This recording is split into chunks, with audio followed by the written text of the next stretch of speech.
Today I'd like to tell you about an incredible woman by the name of Elizabeth Blackwell. Elizabeth was the first female doctor in the United States. She was also an abolitionist and a women's rights activist. She was raised in a strong Quaker family where gender equality was highly valued and enforced. This background was the basis of her progressive actions throughout her life.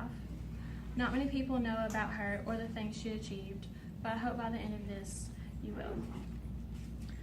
Elizabeth's story begins in 1821, where she was born in Bristol, England. She was born into a wealthy family where every child would receive an education. In 1832, at the age of 11, the Blackwells moved to the United States. Soon after their relocation, Elizabeth's father passed away, leaving her and her mother to financially support themselves. In 1845, Elizabeth moved to North Carolina to study under Dr. John Dickson.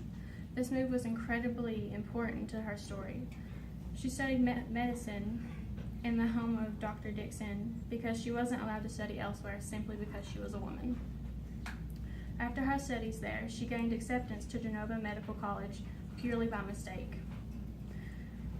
The college had thought that her application was a joke and admitted her. They didn't realize their mistake until she showed up for classes. This, as you can imagine, didn't go over so well. After years of torment from her peers and professors, Elizabeth became Dr. Blackwell when she finally graduated in 1849. That very same year, she uprooted and moved to Paris after being banned from working in most American hospitals. After training in Paris, she returned to the U.S. in 1851, and by 1857, she had founded her own infirmary called the New York Infirmary for Indigent Women and Children. Not 5 years after the opening, she volunteered to train women to be nurses during the Civil War. During these 4 years of service, she was an extraordinary aide in the Union and earned a reputation as a good doctor.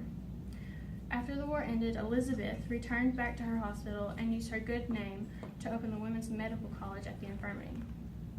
A year later, she moved back to her home country of England and opened yet another women's college. It was here at the London School of Medicine for Women that she became a professor and stayed until her retirement in 1907.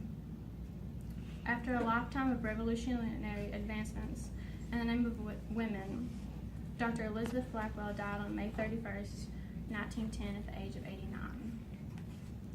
This incredible woman spent her life demanding equality and not resting until she got it. She was a doctor, midwife, activist, physician, and professor. For every one of these achievements, she had to fight the oppression placed on her, and she did so gracefully.